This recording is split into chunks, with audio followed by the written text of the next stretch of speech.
Alternative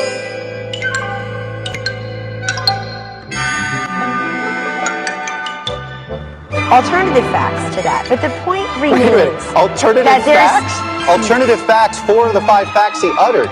Look, alternative facts are not facts. They're falsehoods. alternative facts. Any information that turned out to be so false and fake, out. I think it's a disgrace. And that's something Nazi Germany would have done and did do. Alternative facts.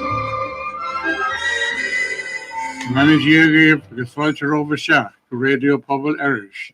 Crealu fod Irish agus na canta magúirt níocha pondeachta FM. Agus go Jevin ní stenne agus níos faide óháile na háisina electróna. Seohé an chláir seachtainúil idir a hín agus a trí hog an maidin panel clé cíú agus spíú ar chúrsaí an tíl mar tá se lethar an phobal. And me dierecht na firici na frihirici agus a nóin na brega brada a scaru agus a skagu an na héle agus a nírin a glán an ortu. Seolin mar sin go dtí an chláir seachtainúil alternative facts. Now, alternative facts is just after the program broadcast live on Eris FM at 90.8 FM. It is a program in which we, the panel, bring to your attention, discuss and evaluate local, national and international news as presented to the public. On the panel today, we have a full panel. On the right wing, we have Paul, centre field, keeping the peace here as Ted. And on the left wing, caught in trouble is me. As per usual. As per usual. And up on the high seat there in the control panel and all the buttons and the switches and everything else is Wojciech. Feel free to join in at any time in the discussion, Wojciech.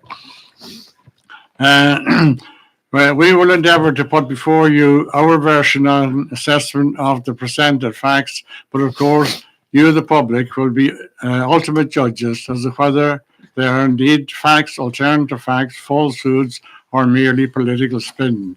Now, I think we are going out on the social media as well, Facebook, and what else? What else? YouTube. YouTube. Various other. Here's my microphone. We're on Spotify. We come out a week after the live show. We're on YouTube right now, and we're just on the radio and on the website. And you're all most welcome into the program, and you're most welcome to get involved at any time. If you want to ask a question, make a statement, or give your views by contacting us here through your social media.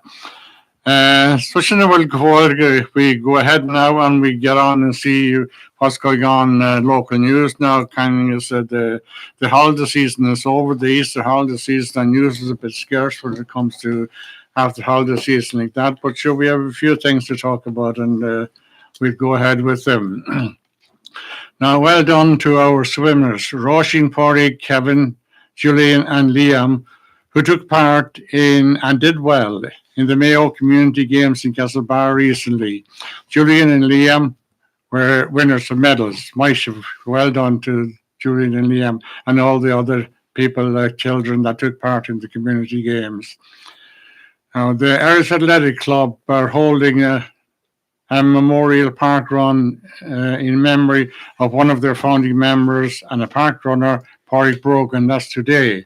It's going on at the moment, but if you go there, I'm sure you will be allowed to join in the park run. Well, I think they're probably already finished now. They started at 9:30, but let's hope it was very well attended, because he's a much respected member of the community. It was in memory of a very well-respected member of the community, Pádraig Brogan, and he was a founding member of it. And the park run is not... you don't have to be a good runner to complete the journey. You can do it by running, trotting, or walking. Yeah, you don't even need to be a runner. Finishing it is the important thing. So, if you still feel like a bit of a run, you can go back there now and have a run anytime today, okay?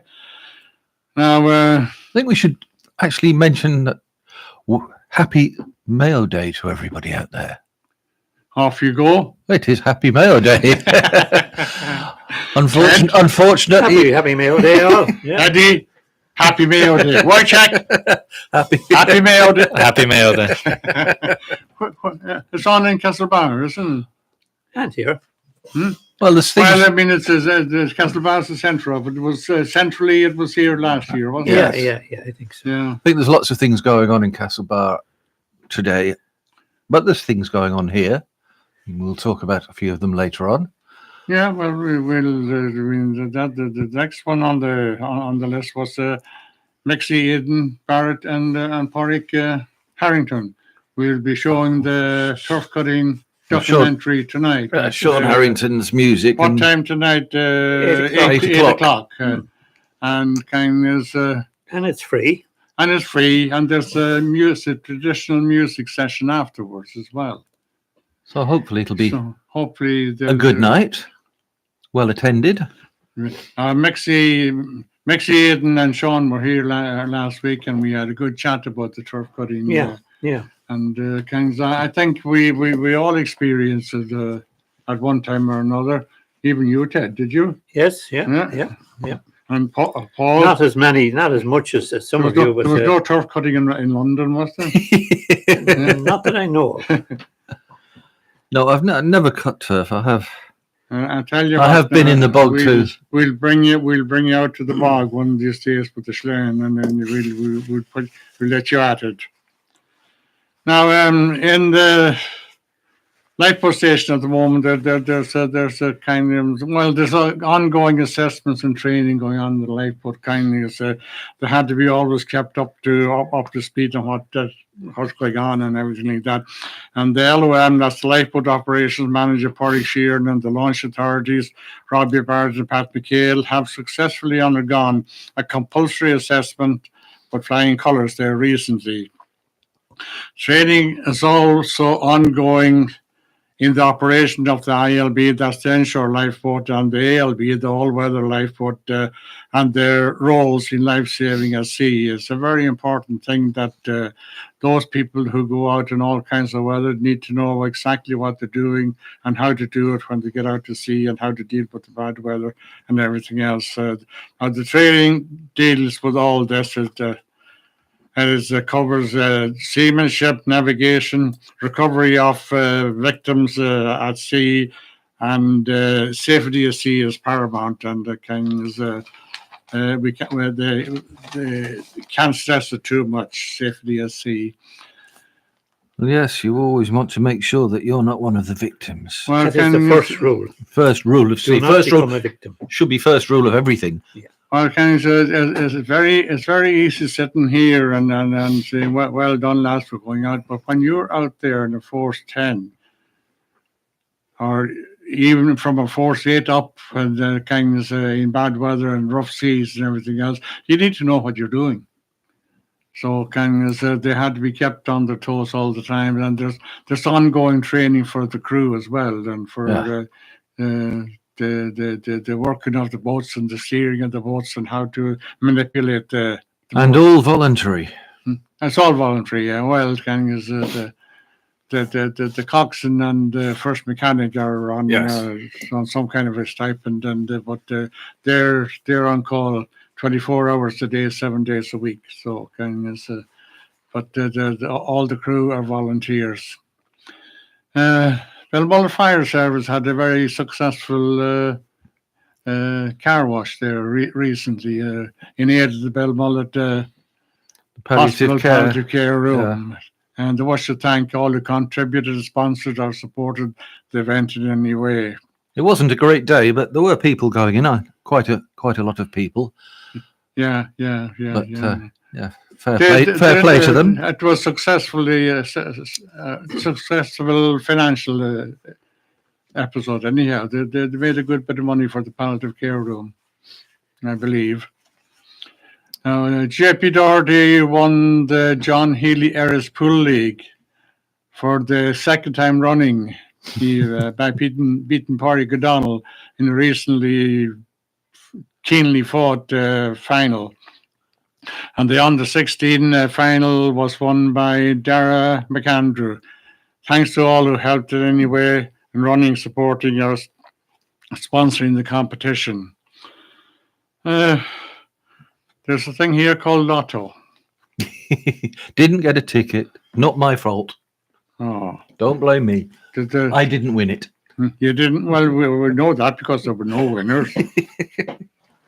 And yeah, the Kiltane Lottos, the jackpot is quite small yet. It's in the initial stages. It's 5,600. The €50 winner were Tony Calpin, Dahoma Head, and Michael Devlin and Bangor. The €25 winners, Brian and Emer Cosgrove of Naas. Now they're Cortland West and Bangor people originally, but they're living in Naas now. And the second €25 went to Edel and Phil Thompson in Mount Jubilee. The online winners of €50 was Patrick Corrigan, UK, and the €25 winner was Gerald Sweeney, UK as well. So it's nice to see that we're getting an odd pound or whatever it is from the UK nowadays too. Bingo in the Banker Hall continues every Tuesday at 8 p.m. Thursday. The jackpot is €850 on 52 calls or less. So kind of maybe, Paul, you could change from the lotto to the bingo and you might win the jackpot sometime. I think you have to have a particular mindset to do bingo. Well, bingo years ago was very popular, extremely popular. I mean, they used to have it here in Belmullet, and you don't remember the cinema in Belmullet, the old cinema. It used to be packed up full. That was before mobile phones that came. Yes. There was a lot of things. A lot of things that happened. People used to talk to each other and visit each other. And the mobile phones have taken over a lot of the entertainment that people used to have. You see, you go anywhere, you travel anywhere, you go on a bus, or you go on a train, or you go anywhere at all, even walking along the road, and what you see was the mobile phone and the thumb moving around, and people seem to have a chat with the mobile phone. Yeah. The world's going to hell in a handcuff. The Kilcommon Community Lotto. The jackpot 10,500. Numbers drawn 11, 17, 20, and 7. You have no interest, Paul, because you didn't have a ticket. Then I wouldn't have won anyway. They're not my numbers. You're no winner. The house prize of €100 went to James Seeley of Glencullen. The offline winners of €30 each were Priya and Sarah Moran, Glenamoy. And the second ones were Sarah Maguire, Barnathra. And the online winners were €30 were Joe Grohan, Roscommon, and Vincent McGrath, Glenamoy. The recent darts competition held in the Valley Inn, Bar Pullatomas, was a very successful competition with the trio of John Riley, John James Conway, and Jack O'Grady coming out tops in a very close final competition against Jimmy Lavelle, Michael McBride, and Parry Cafferty. Of special notice was the competitive standards of the young players involved. The young players seem to be getting very much involved in the well, it's ever since even though all those darts and pool competitions seem to be in pubs, but that's good, because in my day it was definition of a misspent youth was a good dart player or a good pool player. Well, the young lad from England was your life misspent? No, actually, no. You didn't play pool. Pool. I played darts, but on a ship. But I played darts as well. But the problem I had hitting the dart board instead of the wall ahead of me. Well, I couldn't hit a fixed dart board. It had to be. It had to be moving. But it's getting extremely popular now. The darts and pool. There are games nearly every week in different pubs. Yeah. Oh, it's good to take mind off the phones for a while, yeah. Well, to get your mind off the pool and the darts, how about a jiving? Any good at jiving? Never was. Never. I've got 2 left feet, and they're both down my right trouser leg. How do you manage with the shoes? Have you 2 left shoes as well? I might as well have. Anyhow, there's a 4-week driving course beginning here in Erris in Glora on Tuesday, the 6th of May. That's next Tuesday. So, if you want to learn driving, now is your chance. And all you have to do is be able to respond to the rhythm and wiggle around. And I think it's the responding to the rhythm bit that I find difficult. So the Irish Gaeltacht Lotto, the jackpot is 19,400. That's a nice jackpot, isn't it?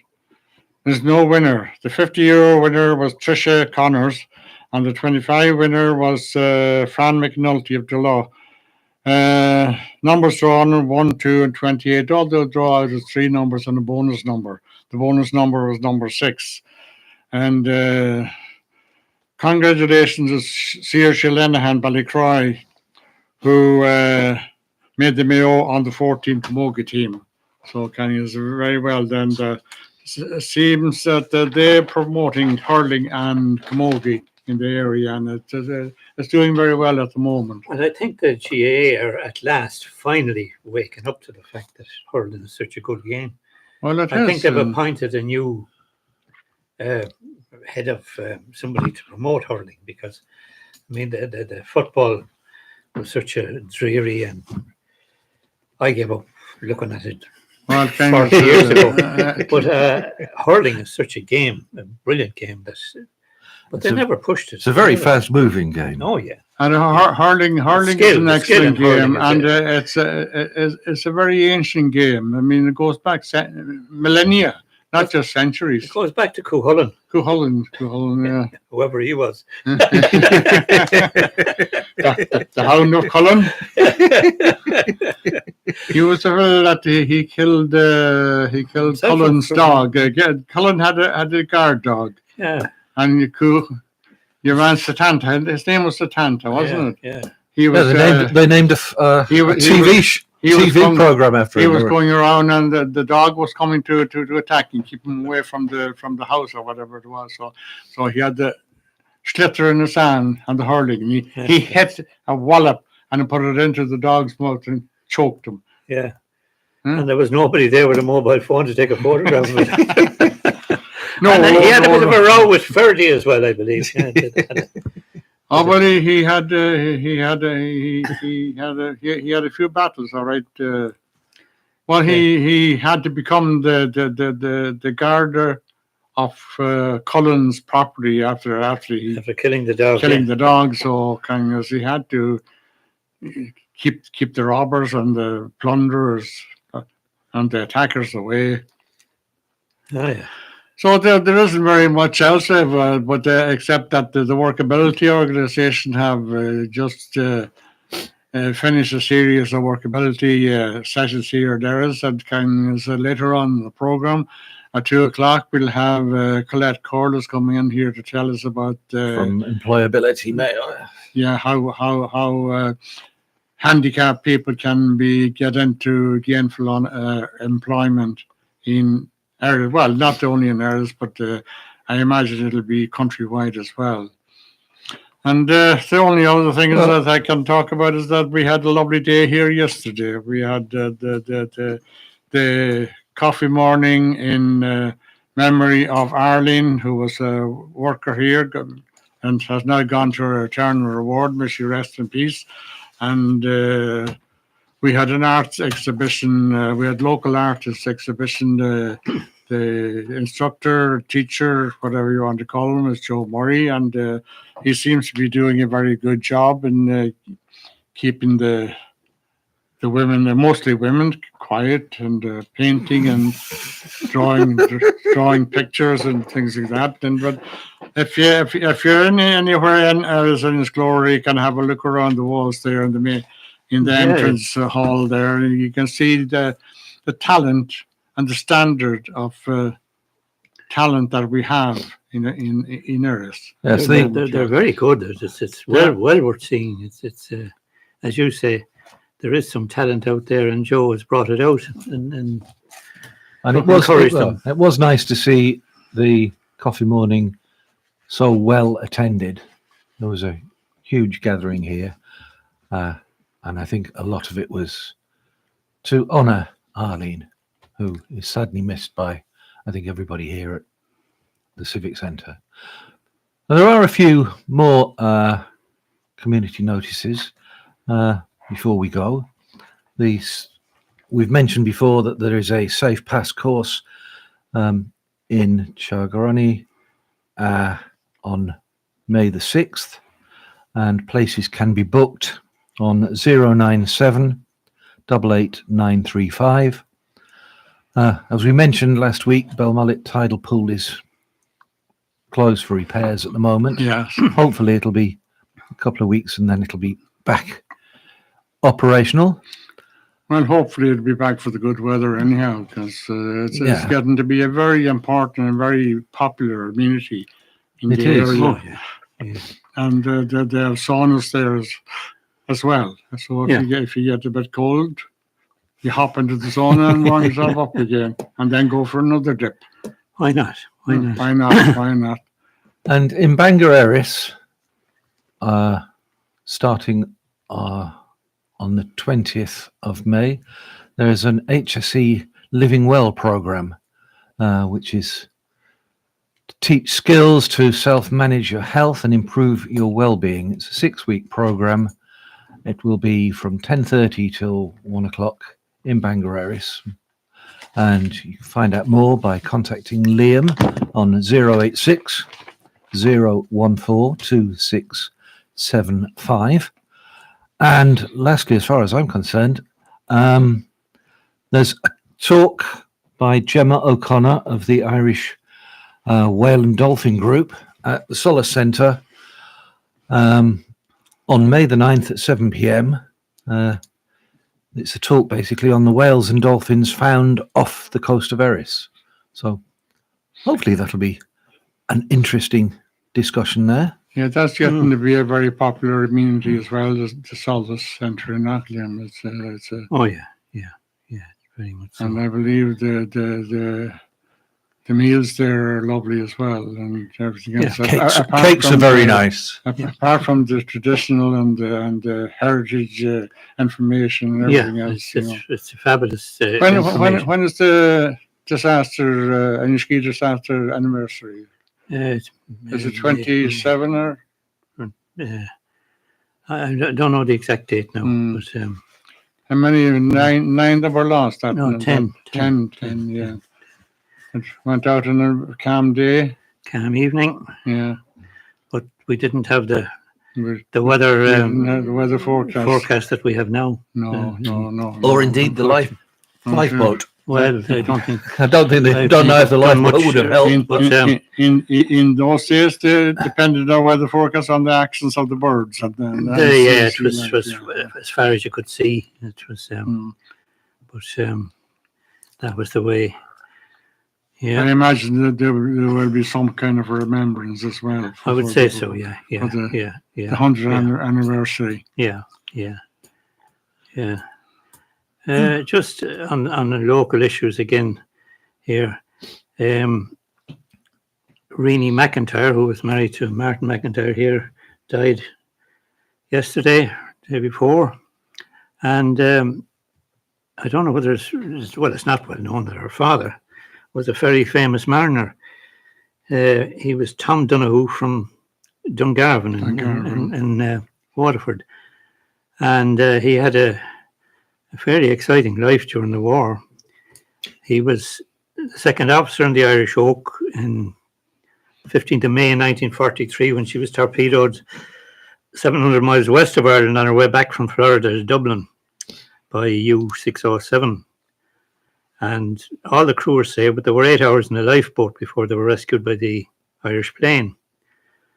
After that, then he was master of a small vessel, the Kerlogue, belonged to Wexford Steamship Company, and they were coming back from Spain to Ireland. And this was December 43.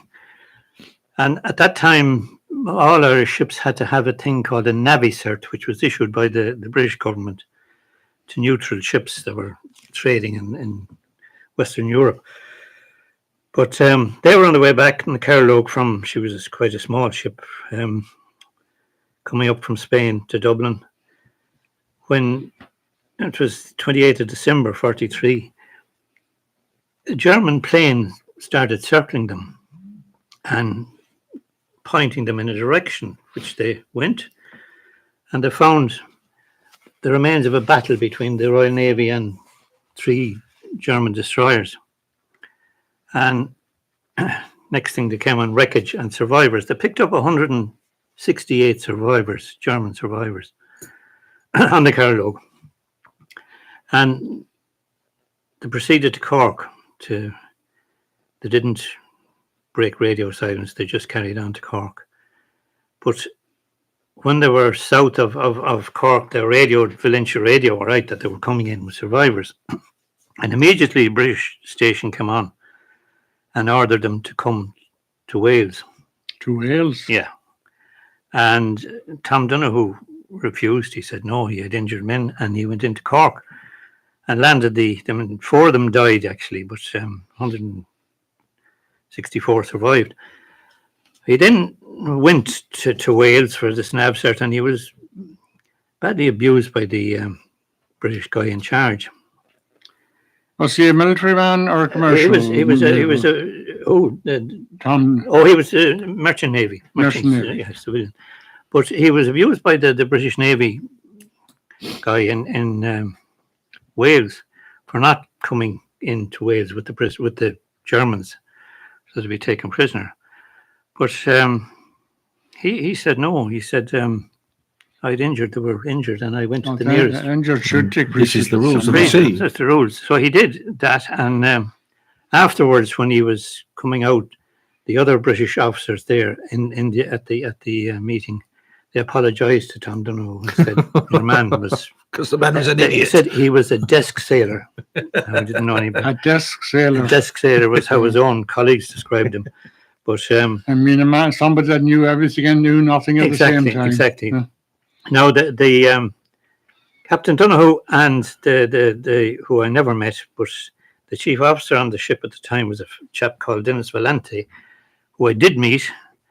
Both of them were presented with tankards by the German embassy in Dublin at the time during the war.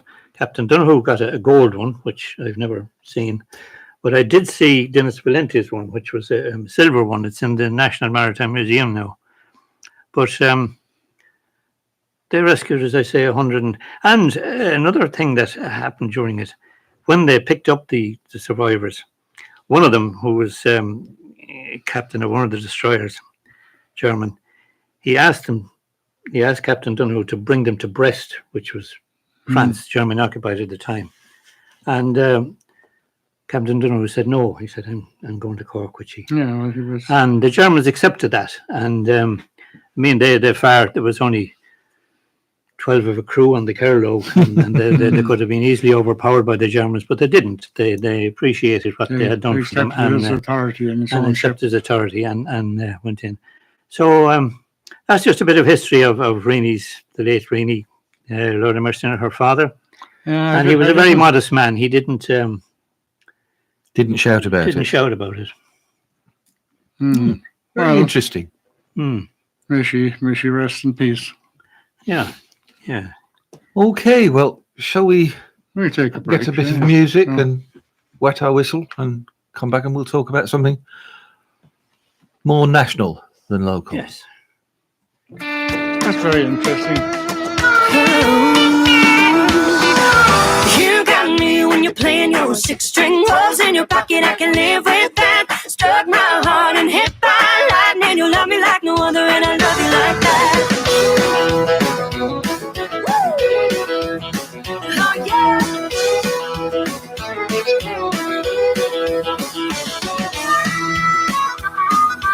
Oh, we ain't got nothing but together. We can something, we can fight, we can cry, we can laugh all night. Tell me all your secrets you can bet that I can keep them. We'll survive if we try not to tell no lies. Keep me dry, but you got no umbrella warmer than a flame.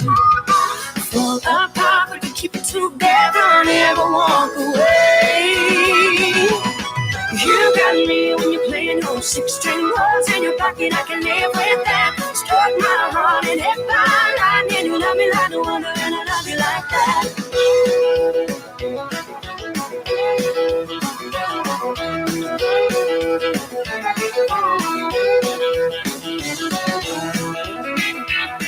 When you hold me, I'm not lonely, just so much you wanna show me. No fool, no rules, no one loves me like you. Write me another letters, even better if you're clever. I'll be right by your side, and that's no lie. Let me fall, but your light's still shining brighter than a star. If I'm lost, you know where to find me, away but not too far. Yeah, you got me when you're playing your 6-string chords in your pocket, I can live with that. Struck my heart and hit my line, and you love me like no other, and I love you like that.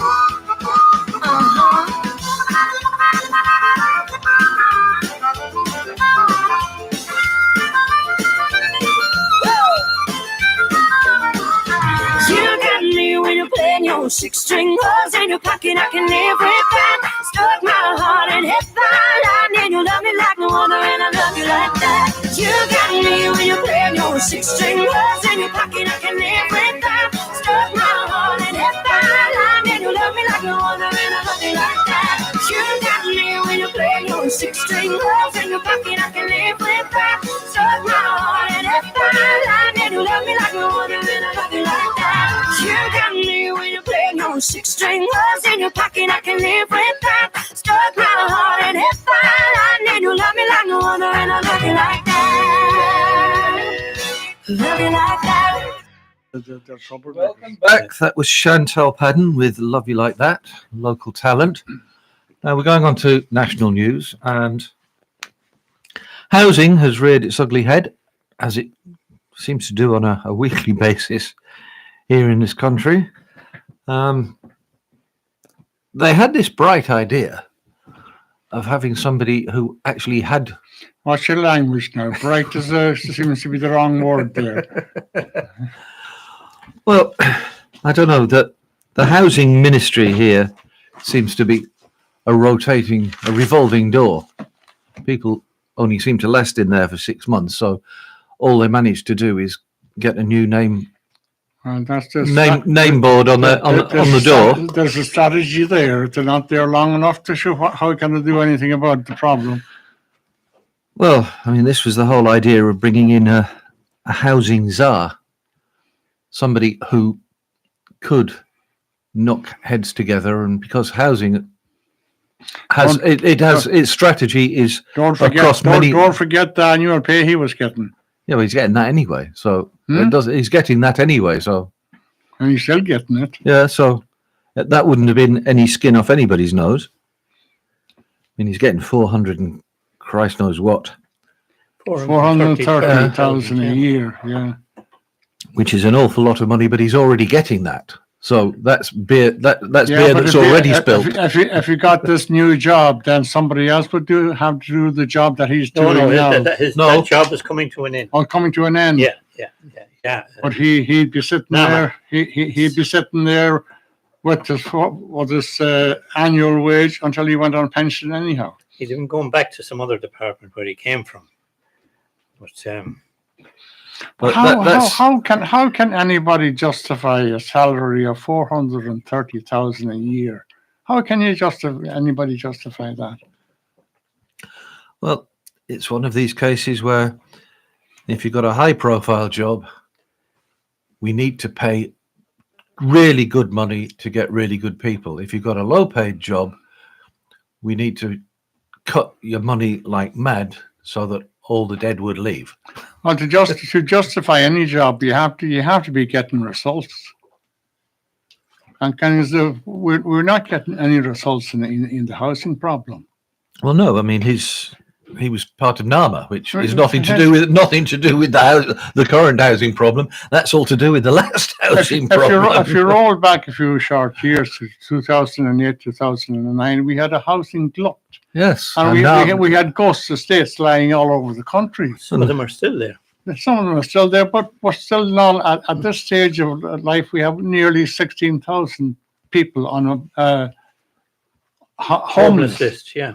And we still have an awful lot more than we could probably house every single one of those 4 times over with the abandoned derelict houses that are in the country already. Well, there are a lot of houses going into wreck and ruin in the country, but they're privately owned houses, and the kind of maybe the government could take them over and fix them up and use them as to house the homeless people. I don't know. Well, this guy, the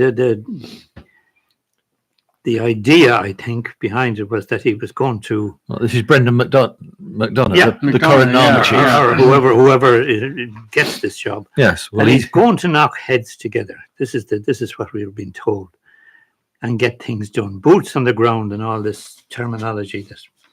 But can you imagine if he does, whoever this person is, gets this job and goes in and starts kicking down doors? Well, it's not going to be things kicking done. down doors. I mean, Well, that's just some That- red meat for the headline writers. Yeah. I agree, Paul. He's not, because he'll be caught in the same legal shenanigans that are going on now that are stopping progress. Well, no, Until the government change the law on all these things and kick ass in that department, it doesn't matter who they appoint. I don't think it's going to make a bit of difference. but The housing. thing is, if the existing organisation that is there, which is the housing department and the minister responsible for the job, if they're not doing their job, what's the result? Create another organisation to do the job for them. Yeah, but Yeah. The problem is that While the housing. they're still getting paid. But the housing minister is involved in housing. He's not involved in planning. He's not involved in infrastructure. He's not involved in water. He's not involved in electricity. He's not involved in Roads. So why not give him the authority that he needs to solve the problem? Instead of them telling us that Because he's not involved everybody in this, he's not that- involved in that, they give him the authority that will make him involved that Can you would imagine- and able to do something about these problems. Can you imagine the field day the legal eagles would have on that, Eddie? Hmm? The legal eagles would because there's no go due to process town going on it. over. They would Because say this is illegal. This is he would be tied from the day one. He would be tied up in legal knots. and apart from anything else, the But Minister of but Transport then, wouldn't want to Well, lose. We're talking about the authority that's running the country, Yeah. not just any old committee or organisation.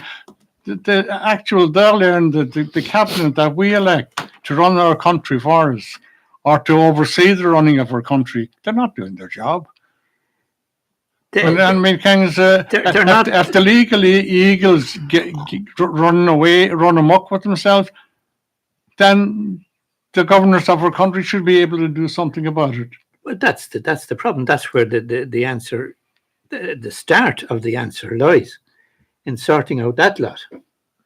Because we have it not alone in housing and everything. You see it down in Galway there in the harbour in Rossaville, a £330 million hole in the water, because someone objects on spurious grounds.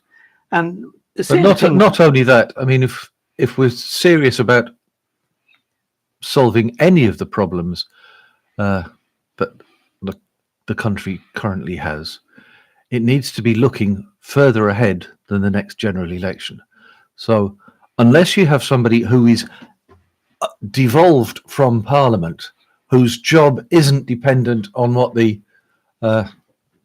electorate say in 4 or 5 years' time, it's never going to be resolved.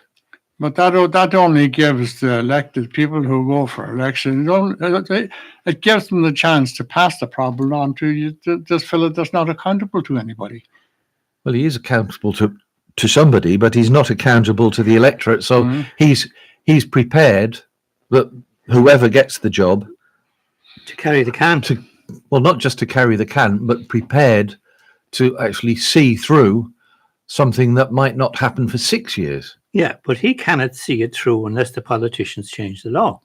I mean, his hands are tied in that sense. Yeah, but each individual ministry has got their own priorities, and what's priority for the housing department might not be the priority of the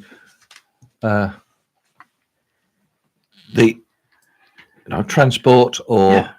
Agreed. It's what's called. So it needs somebody away from that who can talk to each department and get them to work alongside each other, because they're all little fiefdoms within a huge department. It's called lack of joined up thinking.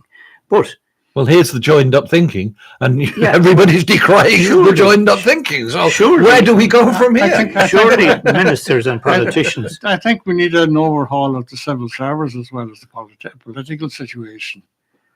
Well, the civil servants can only do as much as their minister tells them to do. And they tell the minister what to do. However, I remember one time I was talking to an assistant secretary in a department, and it was a female, and I said, what do you consider to be your main function as an assistant secretary? To protect our minister. That's what she told me. Her job is to protect her minister. That was her main job. In other words, make sure that the poor minister doesn't get into any trouble. Yeah. Well, I mean, there was a great program BBC made years ago, Yes Minister. I'm sure you've all seen that. And that was actually, even though it was a comedy show, it was actual true to life. Mm-hmm. And not just in British bureaucracy. I'm sure all bureaucracies, all political bureaucracies worldwide work on a similar. Well, especially the Irish one, because we follow the same laws as Britain. I go back to Max M years ago. What we need is a benign dictator.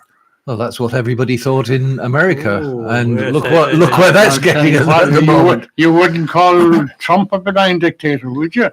Well, he was supposed to sort all the problems out. Yeah, he's added to the pile. We may have been, but we may talk further about that later. Supposing and expecting and not doing. But it's. I would say, Eddie, more than a benign dictator, people to accept responsibility, and for the department, ministers from the ministers down right through the civil service as well, and again, like him or leave him or love him or hate him, we did have that in the late Charles Haughey. He decided something. He insisted on getting it done. He was the man that got things done now. Yeah.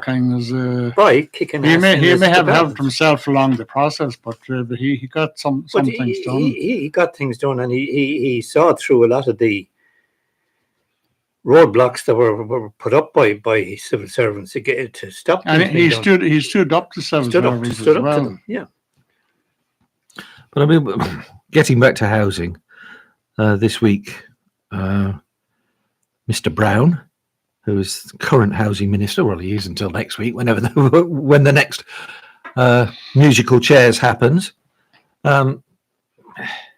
He was alleged to have been seen as the worst minister of, I don't know, anything ever in the state. So God knows. I mean, he's not got people don't have a particularly high opinion of him. And I think, Eddie, you might well be in that band of brothers. But then again, you see the worst in every politician. He's not too long in the position yet. Well, he never will be, because it's one of those positions that you're only in a fortnight. His job has been taken over now. So all he has to do is sit in the back room and keep an eye on, see what they're doing. And well, in fairness, the last minister did do the full term of the government. Who was he? Brian. O'Brien. And Darragh O'Brien. Darragh O'Brien. He stuck at it for the 5 years. Not the comedian. The other one. What did he achieve? He didn't achieve a lot. He achieved nothing. The homeless figure is going up monthly. And it's not going to get any better. I can't see it, because prices of materials has gone up. We've got to rethink, and I did hear someone, I don't know who came up with it, but our methods of building, everything will have to change to make housing affordable again. And we Well, remember we have to accept that. years ago, Ted, and around here when Kings, the council, how many houses would the council build in a year in areas like this? Oh, quite a few.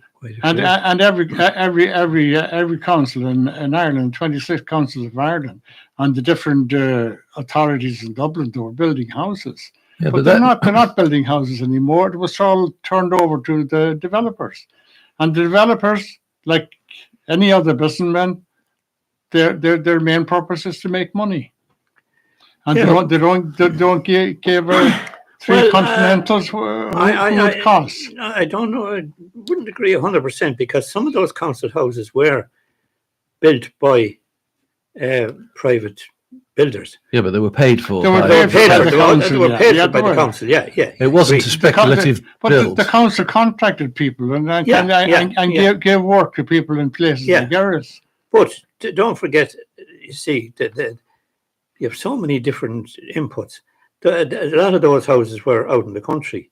Now, the councils and the government, they don't want one-offs. They want to move everyone into a town or a city. So you wouldn't even get planning permission for those council houses out in the country. They're trying to bring all houses into groups of houses like it was. I mean, how many hundred years ago we had groups of houses? Well, I think the county plan is, as you say, to keep people in conurbations. They say there's no point in having people living out in the country, which sort of makes it slightly difficult for farmers. And what's wrong with people living in the country? I don't know. I think the view behind it all is you've got areas like this where it's got beautiful scenery. It's easier to supply water and sewage and everything else when all houses are in a group. It's easier to do it if you've got a lump of houses together. Yeah, it is. Yeah. But King is. And we get back to the electricity, the sewage. The easy is not always the desirable way of doing things. Normally isn't. And that's where everybody gets into difficulties.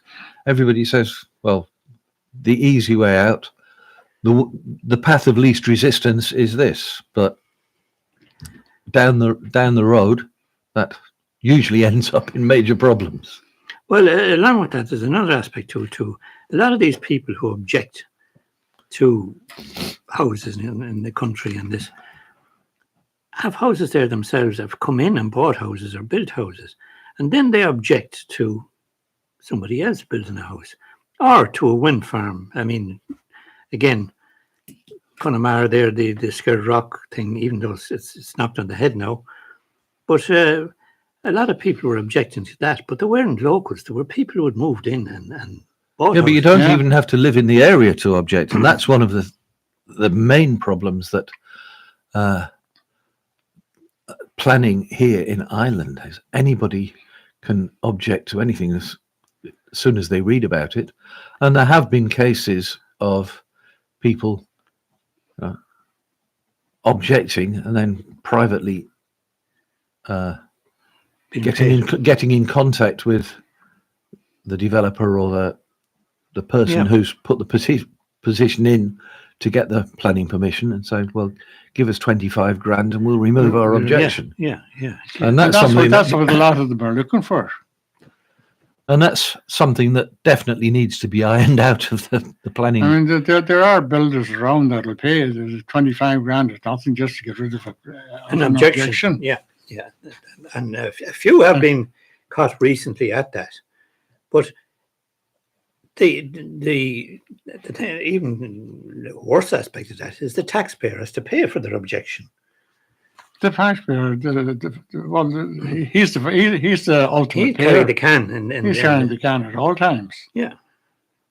So there should be some kind of a thing where you have to put up a certain amount of money to object or whatever. But then you get into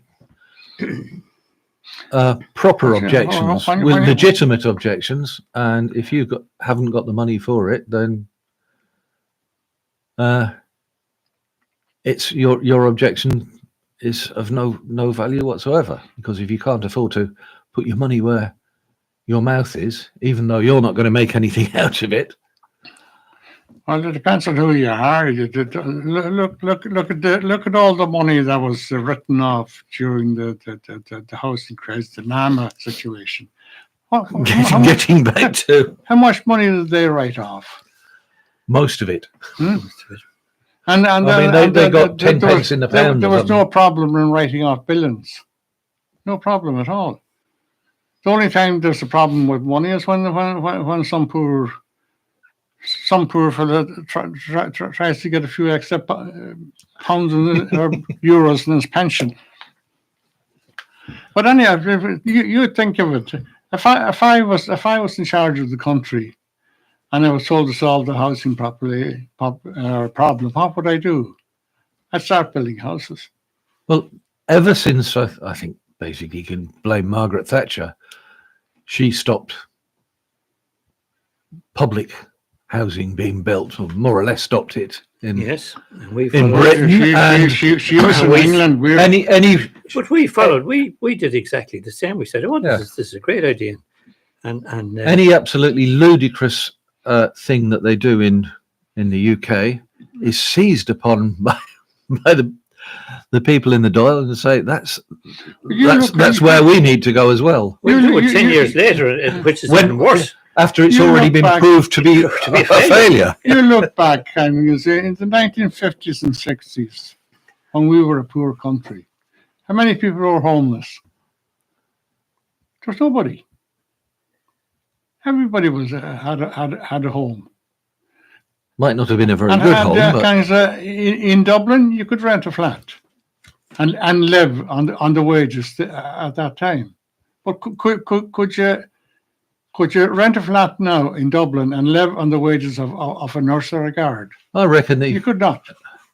No, but don't forget that somebody objected to those places in Dublin. Yeah, they used to be let out of house. Major developers.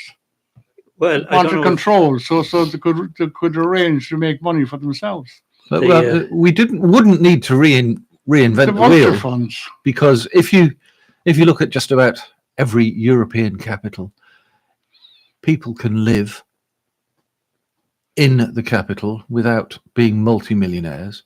It's just certain areas have obviously always been very expensive, but you could find affordable places to live in just about every city outside of Britain and Ireland. How is house ownership in London? I mean, houses in London are much cheaper than they are in Dublin. I wouldn't say much. What you look at advertisements for houses in different cities or towns in Britain. They're a lot cheaper than the houses in Irish cities. But towns. I think they actually worked out last year. They took a deep dive into housing, costs of housing in the UK, and they found out that in every constituency in the country, you could not afford to live there on the average wage for that area. So, and how were people living? Hand to mouth. Great difficulty. With great difficulty. And in hunger. Moving out. And then moving out to a more affordable area. And when you get to the more affordable area, your wages reduce. And you also have, if you're working in the city, you have travel as well. It's something it will break soon in Ireland, and I think in Britain as well. Well, we've been listening to that for many years now. It's getting to the point where the same two parties are in charge for the past 20 years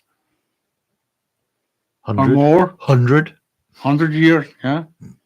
Except that the poor Labour were brought on board for a while and dumped and reduced, and so was the Green Party. So the Green Party is down to one person now. Yeah, but we can go the other way too. I mean, look at the local elections in England there yesterday and the day before, and where our friends Is Farage doing well? Farage has won a seat in which was a Labour-controlled area. But that wasn't a surprise to me because that was a very. I know a few people who live in that area, and it was a Brexit-y area. And is Farage is he a reasonable or a serious politician? Farage, is he? No, he's a heckler from the That's sidelines. what he sounds like to me. He's another Trump. These people, unfortunately, they shout a good match, you know. But when they get in charge, they have no policies. No answers. I think one of the best things that's happened, if we're going to talk about the British elections, is that Farage's current mob have taken control of a few councils, and now we'll be able to see exactly how good they are at running stuff. now that they're in charge, rather than just shouting at the other two, we'll find out. It might be a different situation when they're in charge. Well, I mean, we have definite proof of that from across the water and across the Atlantic with Mr. Trump. He certainly hasn't come up with any answers in the. But I think it's a much bigger problem worldwide. I think the capitalist system is coming to a crisis point, an ultimate end point. or something, because it cannot work. The principle of that all the money is going to the top and none coming down at the bottom. That cannot last. It can last for so long, and you can. It's taken from the bottom and put up to the top. Yeah. The anti Robin Hood. It has to. I think somebody called it the Robin Bastard idea. Yeah. The what? The Robin Bastard idea, not the Robin Hood idea. And the if you notice, it's the top people, the money people, who are coming up with all these. I mean, the States, it's there, and Farage is the same, and in certain countries in Europe, the same thing is coming through. They seem to be fighting a rearguard action now. To me, that they're getting desperate. But if it's a simple solution to a difficult problem, you know that it's not a solution because the simple solutions have already been tried. Yeah. Yeah, you have places now like Germany. There's very few people in Germany own their own houses, but they have no problem in living. But they never did. They never did in Germany. It wasn't. The rent seems to be reasonable. Well, that's what I'm saying. Everywhere else apart from Britain and Ireland, it seems to be that they can cope with it. I don't know what it is about Britain and Ireland where there is this insistence that you have to have your own property and you're a failure if you live in rented accommodation, whereas everywhere else rented accommodation is the norm. And you have certain, you can live in rented accommodation long term. Nobody sees it as a problem, and you're not likely to be kicked out. You can rent the property, do your own conversions, improvements. You have security of tenure. I wouldn't see anything wrong with that, provided it was the council or the government that owned the houses, not a private. Not a property developer. That's okay. You're in that for as long as you live, and then when you pass on, it goes to someone else. That's quite a reasonable idea. Yeah, but in some countries, even the private sector, that's how they work, and that's how they've always worked.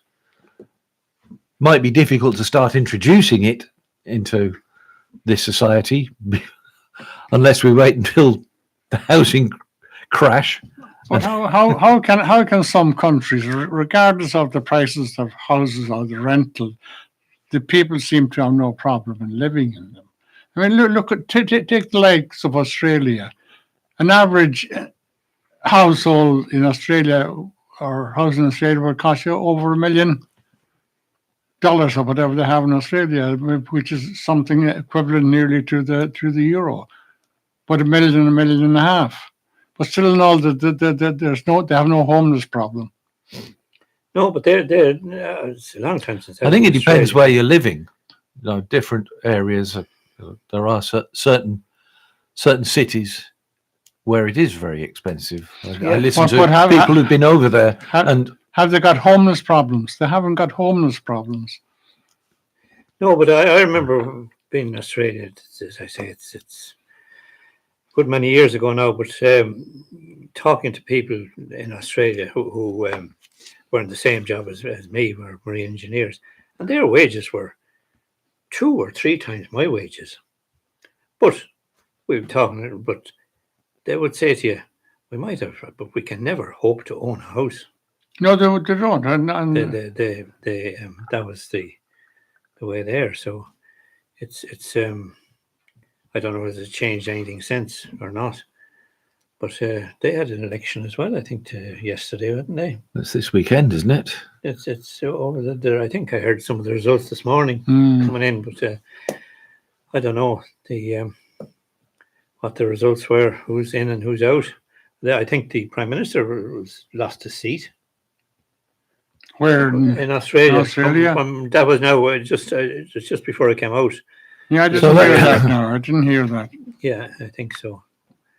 But I may be wrong on that. But should we go for a little musical break? Yes, we might as well, and we come back and we'll chat about something else that Colette hits our mind. Coming in soon. If we can have a little bit more music, and we'll come back after that. And I think you wanted to talk about.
say, well, especially for Eddie there, that was the flogging set The flogging. from Tradlib, another of our local can groups. Can I take from that you want to see me flogged?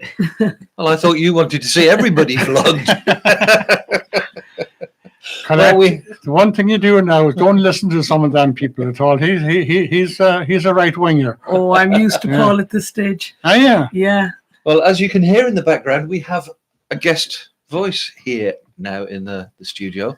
That's Colette Corliss, who has very graciously offered to come in and chat.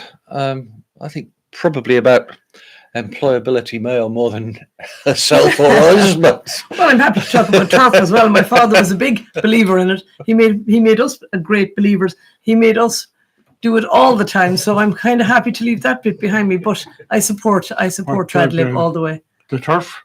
The turf, yeah, Turf it's a very big thing in our house, yeah.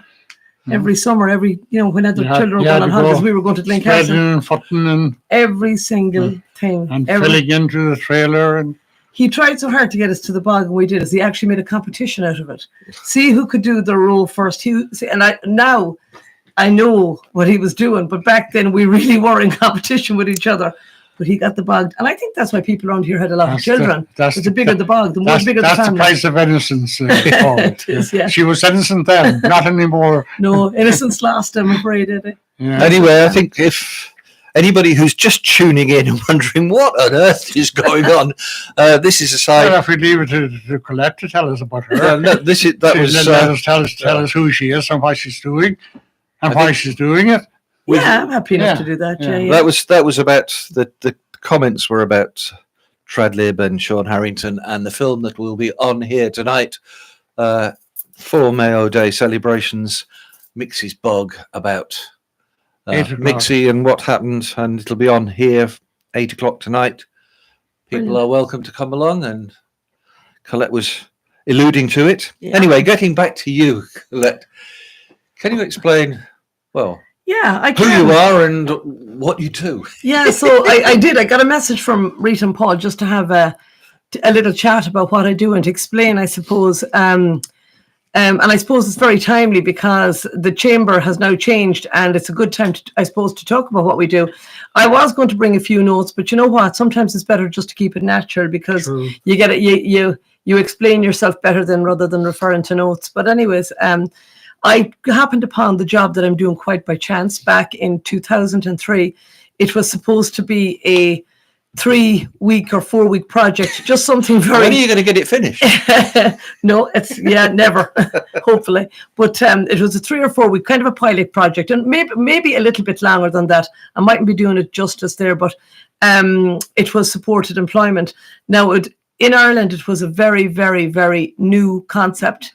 And it was European funding. That was the likes of Western Care and the Irish Wheelchair Association, actually the Chamber of Commerce, National Learning Network, and probably the department. But I'm not entirely sure about the last one there. But I know there was different organisations that decided to apply for this European funding for this thing called supported employment. And the ethos of supported employment is to get people with different abilities into employment with the same equal rights and everything the same as their counterparts that are doing jobs that everybody's able to do the job, maybe in different ways. So the whole ethos of it is everybody deserves an equal chance, and that's what supported employment was all about.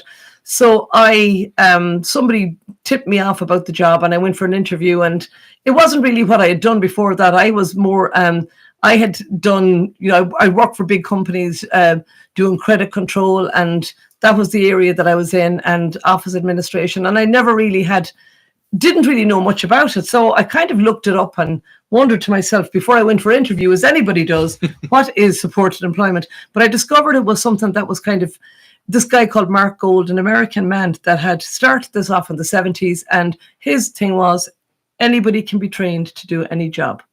And it's all, breaking a job down into components. And it's all about the job match, getting the right job for the right person.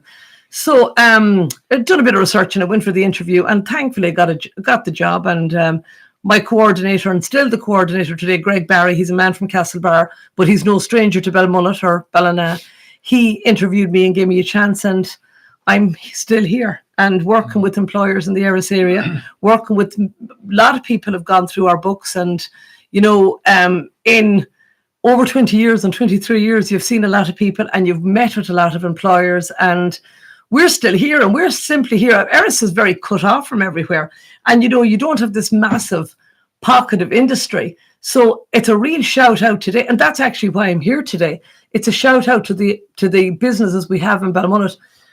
They don't get enough credit for what they do and how they are open to diversity, and that's really why I'm here today, because they're willing to take the chance. They're willing to employ. They embrace their own, and they look to the person themselves as to what they can do, and they find a slot to slot them into their company. And I'm only here 23 years later because of the employers and the great people and the great employees that do the job very well and very successfully. A lot of them, I'm not saying we get it right all the time or the success all the time, but more often than not, the same is true to be said about any job anybody will go for.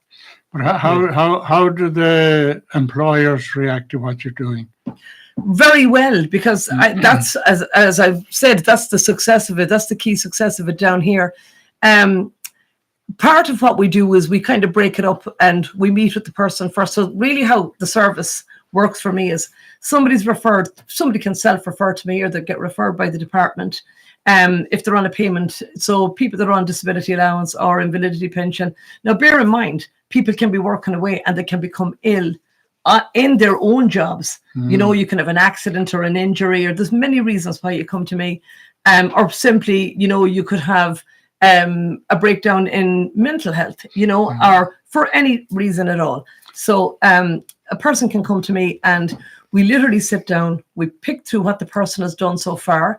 They might be starting off the journey being a very young, maybe a student or someone that's just done their leaving cert, or that they want to work instead of go to college at the moment. You could have a man that's had an accident on sight or a bad back. You could have somebody that's, maybe a wheelchair user, that accessibility and all of those various different things come into play. So I have a look at every case as individual.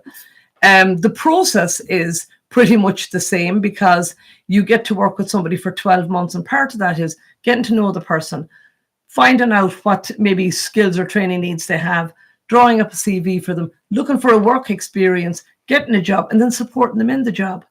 And you can imagine if somebody's starting off a job, if somebody said to you when you started, Eddie, you know what, Eddie, I'll call you every few days, see how you're getting on, if there's anything you need on site or anything to make you more comfortable in the job. That's the type of service we provide. We're a contracted services. So we have our minister, Derek Leary, and he's with the Department of Social Protection now, and we're the contracted service. Employability Service now is a contracted service to the Department of Social Protection. So we're endorsed and we're contracted by the service. We have a criteria set down by the department that we have to meet to make sure that every single person is treated equally, treated, the respective confidentiality, that the service we agree to is the service we provide, that we do our level best to get the person the job, and we support them into that. And it's a free service and available to anybody that's on a disability payment. And that's not all. Sometimes the fact that we're so ruralized, or, can probably throw up the fact that you need a little bit of extra help, and we never kind of shoo anyone away from the door. You could have a mother that's going back to work after raising her kids after 30 years. Her confidence levels might be a little bit low, or, trying to get it, even the social aspect of a job, let alone accessibility, can prove a problem for people as well. Yeah, but do you find any reluctance whatsoever amongst employers in employing a handicapped person? Reluctance, more often than not, no. I've rarely met it. I have to put hand on heart to say that I've rarely met it. What I probably rephrase that into, people have fears in and around for various different reasons. Questions to ask, I suppose. Yeah. Yeah. So they look at the person that you're presenting to them, and I'd say I have Johnny here, and he's looking for something, but how will I'm a little bit nervous. What about what will his co-workers, or how will I? There's so many different schemes offered by the department, even like in and around disability awareness training, that they can train your staff to be educated on the person that's coming into the business. What about if I'll give you an actual example. Yeah. There was a local employer here, and we'll use no names today because it's not No, fair. no, They're all not equally today. as good as each other.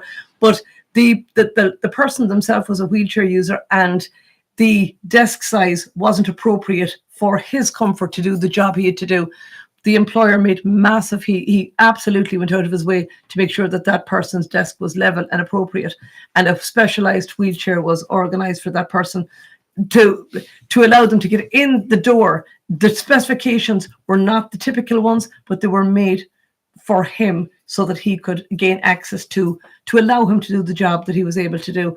And a company in Cork had made that, and it was the journey started off with the help of an occupational therapist.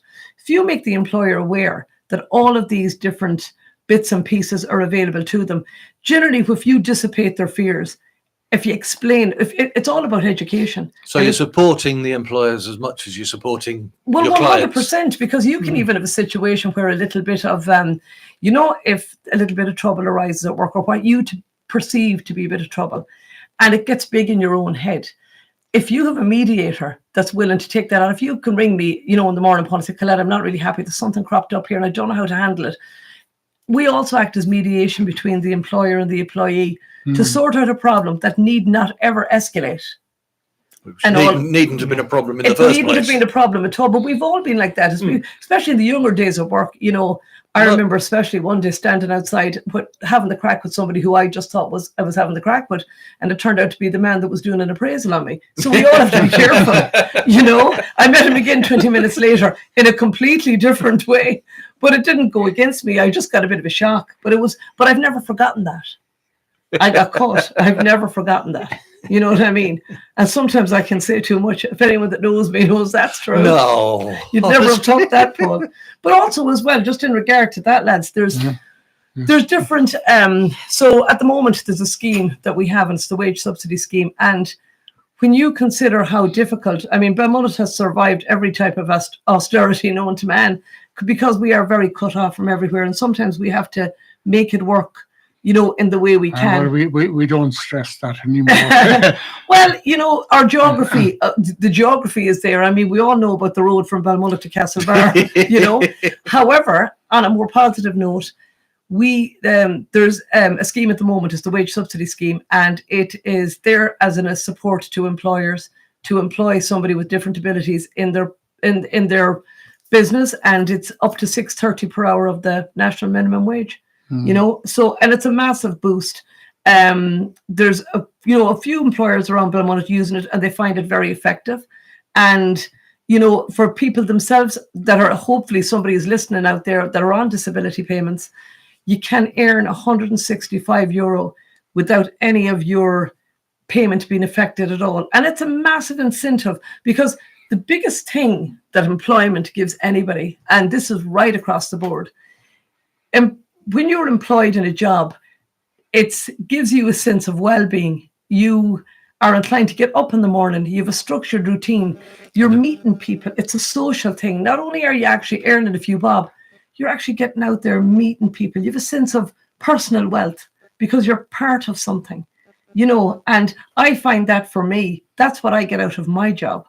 Well, so I think it's what everybody gets out of their job. A sense of being useful. You're not just sitting at home and no, twiddling your thumbs, and it gives you a reason to live, really. Yeah, especially if you have definite, if there's definite ways you can complement. You might have somebody very quiet or shy that will work wonderfully in the library. Wonderfully in the library. You know what I mean? It's different strokes for different. I couldn't folks. see you. So they had to be suited to the job available. Well, I think a lot of the success we've had. And I think a lot of the facilitators, so we have three offices, our head office is in Castlebar, and there's 3 facilitators there, and the coordinator, Greg, as I've said before, we have an office in Ballina, we have 2 facilitators there, and I'm in Belmullet in the office on my own, but I do share the office with Marie O'Donnell, and she's in the Intrio office, and I do find that, it's a very coordinated approach. we now have massive links with a lot of the other agencies that are around our town. For instance, you have the National Learning Network course that is on here in the centre itself, and that offers, it's a diverse college as well, and it offers an outreach education to people up to, I think it's level FETAC level 5. It's here in the centre, and it's there for anybody who wants to, engage with blended learning and computer IT studies. And a lot of the time, we would say, for instance, if somebody comes to me and I know I can see they would be so good at something, but there's a tiny little gap that allows them to apply for the job they want to go for. I don't just kind of go, right, I can't actually help you today. What we do is we'd really try to match up that person with a course that could help them to get into the job. They might want to be an astronaut, but it's never going to happen. However, you can get them as near, maybe by working in an office that kind of concentrates on. You want to make everybody's dreams come true somehow. Yeah, you organise training for these people. What we do is we refer them to. Yeah, I'm after just picking up a piece of paper out here. And it's from the MSL ETB with a list of at least 5 to 6 courses that can be accessed for somebody. And remember, all of these courses, there's a lot of courses even online. Instead of sitting at home and kind of going, what am I going to do next? If you have somebody to signpost you, and it might even be signposting you to a course, it could be signposting you to wellness or to a wellness program or something that'll give you strength, that'll give you the courage to come back again and be supported into a job. We have many, many, many people that have come by us that have gone on to do really brilliant things, and they're brilliant. They're great. All of them they're great people. Everybody.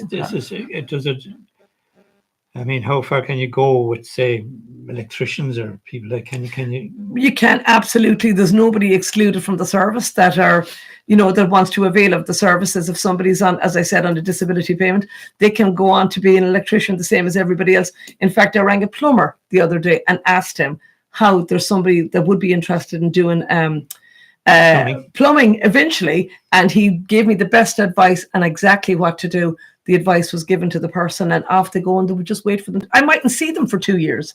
I will support them and help them to get their course, but I mightn't see them for 2 years. They mightn't be on my books, but they might come back again for help because I might help them find a job. Yeah, but you have to accept that the person with a handicap, that some jobs will be excluded for them.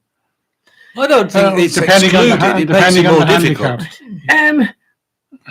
Well, I think it's more to do with, so what we learned during COVID was with this hybrid notion of work, and we all had to stay at home, so everybody had to be employed somewhat. But we learned an awful lot from that, and we learned that people can work from home online. You might have somebody, it stands to reason, you might have somebody that's in a very active position, that's a gym instructor. Well, it's highly unlikely somebody that's a wheelchair user will be able to do that job, but they might be able to do it in a different way, as in they will go to the actual learning part. They will talk about nutrition and diet and information and advice. Yeah, well, I was thinking of a wheelchair person. They find it easier to work from home than to go traveling to a job, wouldn't it? I think, to be honest with you, Eddie, it depends on the choice of job the person is going for, and it depends on the accessibility of, say, for instance, now you might have somebody that wants to do a job here in town. If the building isn't accessible, it's more to do with the building being not accessible to the person than the person not being able to do the job. The person should be able to do the job equally like everybody else. But if they can't access it, they might not be able to get into the building to do the job. And that's not a fault of the employer. The employer opened up the business with the intention of just opening up the business, and he's got employees there. He might have a brilliant person that mightn't be able to get in, but he might be able to. There's a lot of people in Belmullet now that's in a hybrid situation of work. I was just thinking about kind of the wheelchair people kind of in towns like Belmullet and in other towns all over the country. They're not terribly favourable to wheelchair travellers, users. Well, Belmullet's getting a lot better.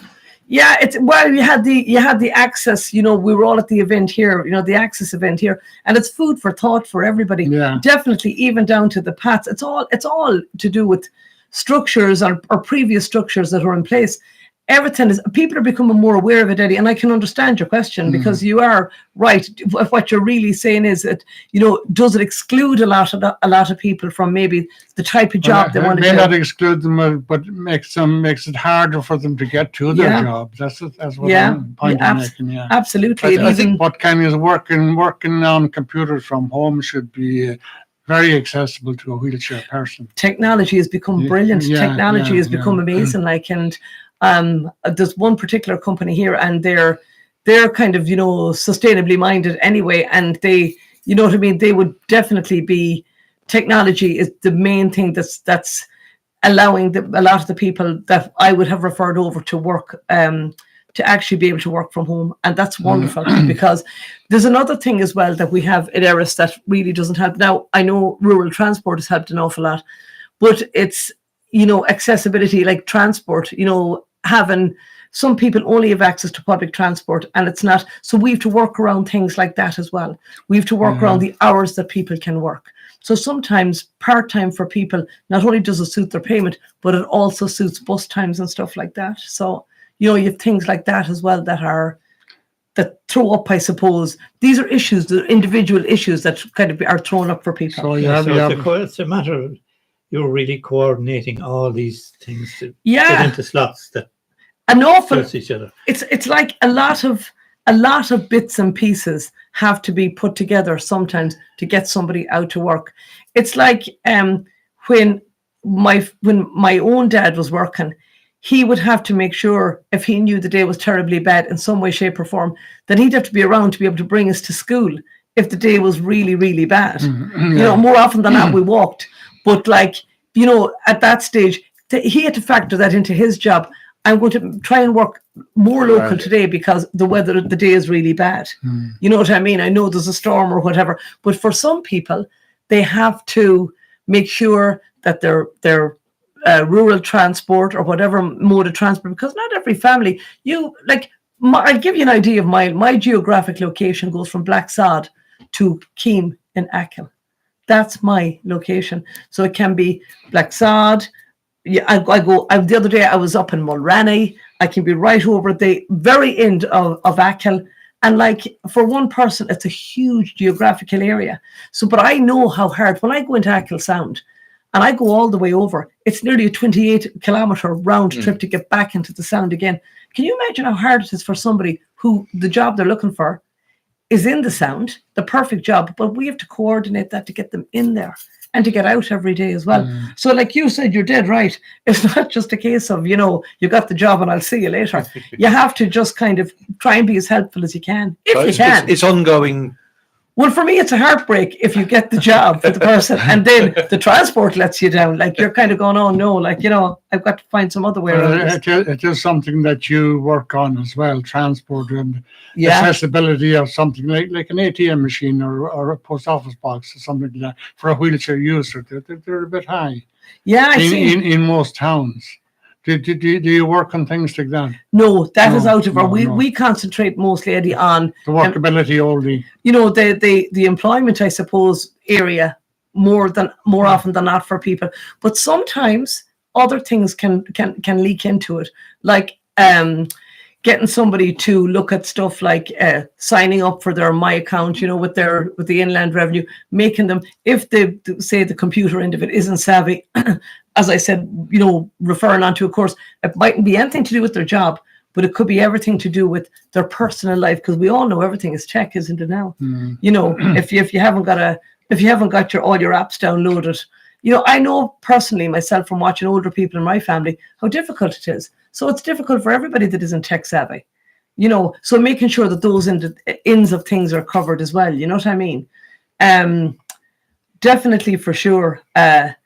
There are certain things that I suppose do exclude people from the workplace, but more often than not, we'll find a way around it.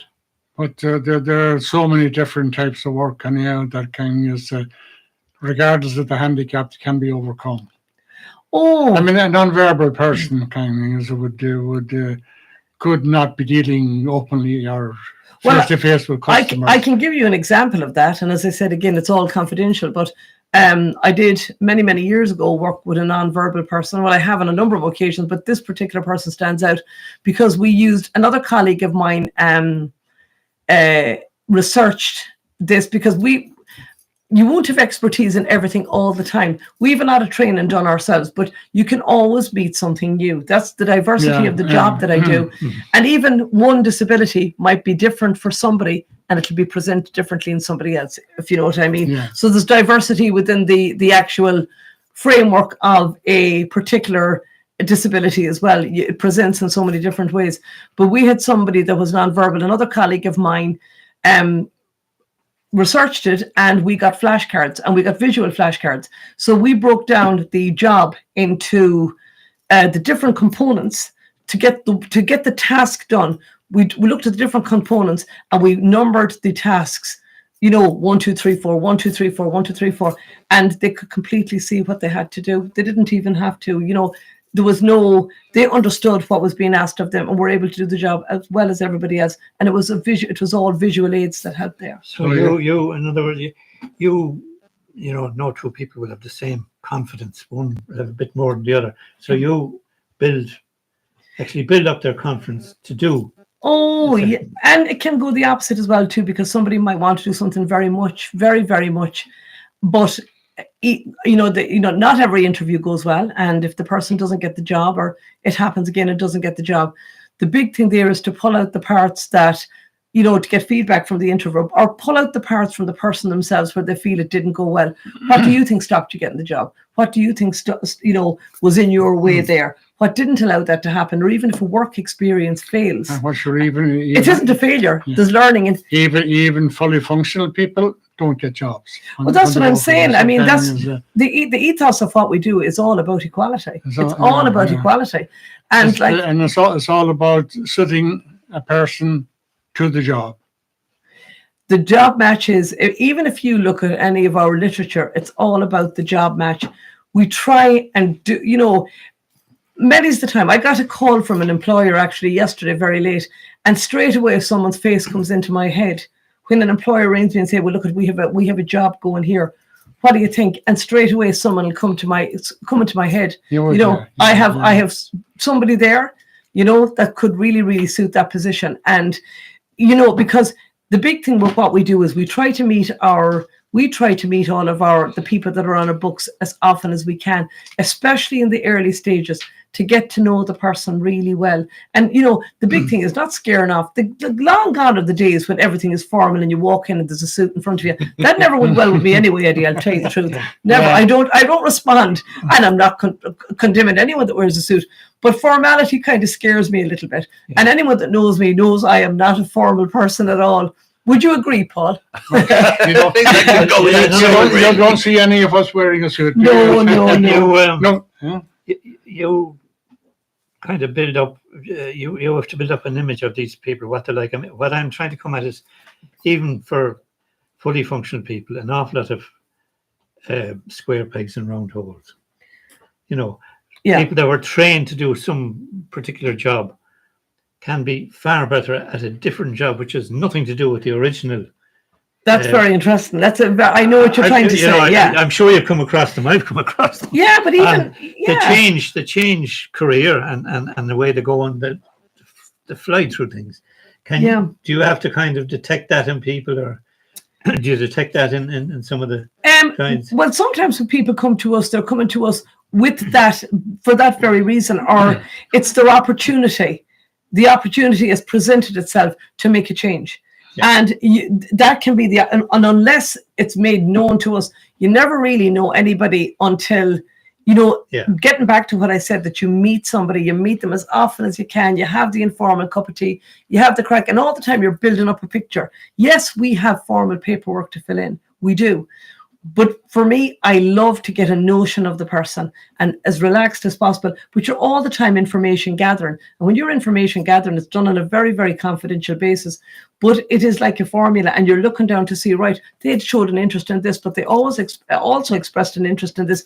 And believe it or not, in that conversation, they kind of hinted that they didn't like that. And all of a sudden, you're getting a feeling for what this, and it takes, to be honest with you, it's taken quite a while to be able to tune into these kind of things, because you're maturing all the time yourself in the job. You're learning. You know, as well. you're learning. Yeah. I learn every single day in my job. If you told me, and I loved working in a big organization and all the buzz around it and the stress of it and having to figure it out.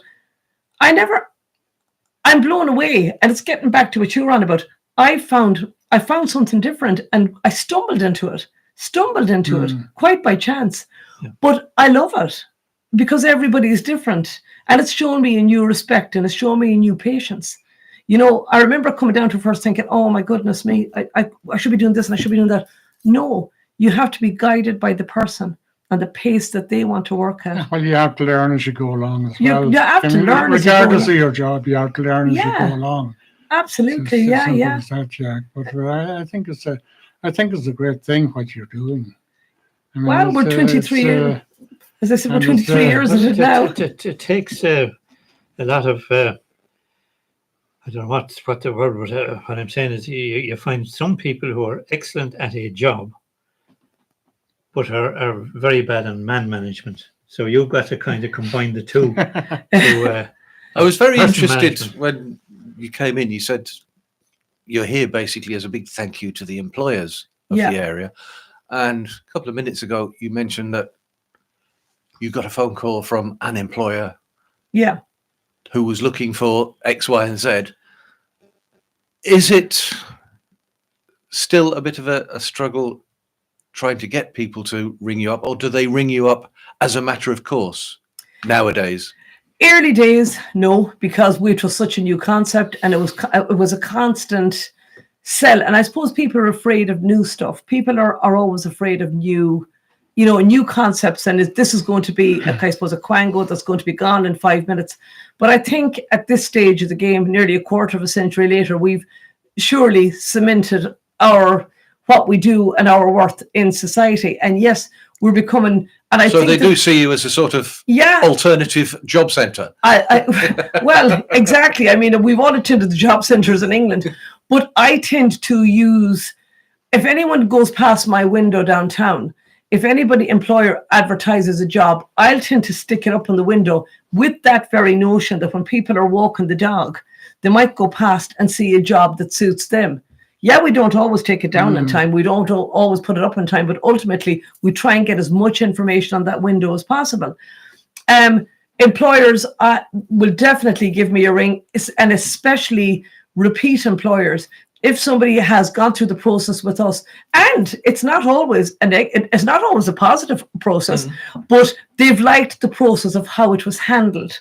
So the person mightn't always work out in the job, but they liked the way it was handled and the way that they were supported to solve the problem, or maybe help the person. Because a lot of employers actually, they have a conscience when people are actually don't work out and they need our help, and they're kind of, I've often had people ring me and kind of go, I like the way that we were supported.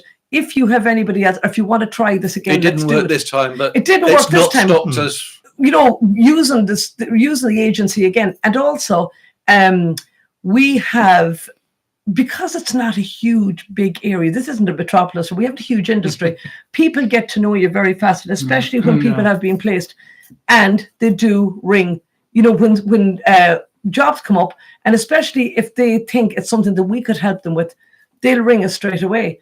I mean, even the guy, the new man in the chamber, Brian, came down and he said, you know what, we may need this, this, or this. And it was wonderful for him to walk into the office to me and introduce himself, And like that, this week alone, we would have had 3 employers ring, because this is coming into, Balmullet we really need our tourist industry. This is our time to shine. This is where the bread and butter and the hay is made and the whole lot from, we are we rely on our tourist industry as well. And they will definitely knock on our door and ask for our help and advice, so, and I welcome all of that. Sometimes I mightn't have the solution or the person for them, but I might know somebody who does. But it's nice to know that they're ringing up and actually thinking of you as a first port of call, rather. I appreciate all of that. Once you get somebody successfully employed in a job, kind of thing is next one down the line will be a lot easier, won't it? Once an employer gets to know that that your client can be trusted to do the job that they gave them, Yeah. it'll be so much easier to employ again, wouldn't it? Well, they see the support, Eddie. Yeah. They see the support. I mean, as I said, getting back to what Paul said earlier on, part of what we do is we'd really connect with the employer as well and say, look, how is it going? Is everything okay? Yeah, Do you I need know, anything? yeah. Keep calling if you need anything. So And getting one person in can be, especially if you use the likes of the wage subsidy scheme, you know, it can be, there's a lot of components to that. And then we have a big shout out for people in the department in Westport. My case officer is there, Ciara Heenan. We've Derek Leary, as I said, the minister. There's so many people there to help us and to help us get through. You know, it can take a little bit of work to get one person in, but once they're in and it's successful, I'm telling you, there's no greater feeling to see somebody living their own life, to see people building a house, buying a car, getting a mortgage, same as everybody else. There is no greater feeling. And I know I'm excitable. It's good that I'm excitable even 23 years later, but that's why I love what I do. Well, your enjoyment is infectious. You can tell through your voice. Enthusiasm at its best. Yeah, well, you do. You see, you get that feeling for somebody just to hold their head and you know, I can do this. I've done this, and their personal sense of achievement. You can't beat it. There's nothing that can buy that. Buy that feeling. Yeah. How about wages? Does the wages that enter into the contract or? Oh, absolutely. It's the same salary for somebody that's somebody on a disability payment going for the job. It depends on the job, not. It just depends on what the salary scale is for that job, and it's equality. I mean, the national minimum wage is, you know, $13.70 at the moment, and what we're trying to get is, you know, if you think about it, people that are on a disability payment that can earn 165. Although they can earn that, when they go above that, their disability comes down, you know, a little bit. The more they earn, the more it comes down. We're trying to get the band raised where they can actually earn more as well, and that's being worked on at the moment. You know, and we're trying to get for the wage subsidy. It used to be 21 hours you had to work on a company. They've reduced it down to 15 to make it more flexible and pliable for people. They're trying to reduce the floor even more to allow companies to apply for the scheme, even employing somebody on lower hours. So they're trying to make it as accessible as possible all the time to include everybody in this. Get everybody out. We're always knocking politicians, but they do some good things. No, they do. I mean, you know, when you have somebody kind of like at that level, and they are lobbying for change like that, or important change like that, it's really, really, it's paramount, because, you know, bringing home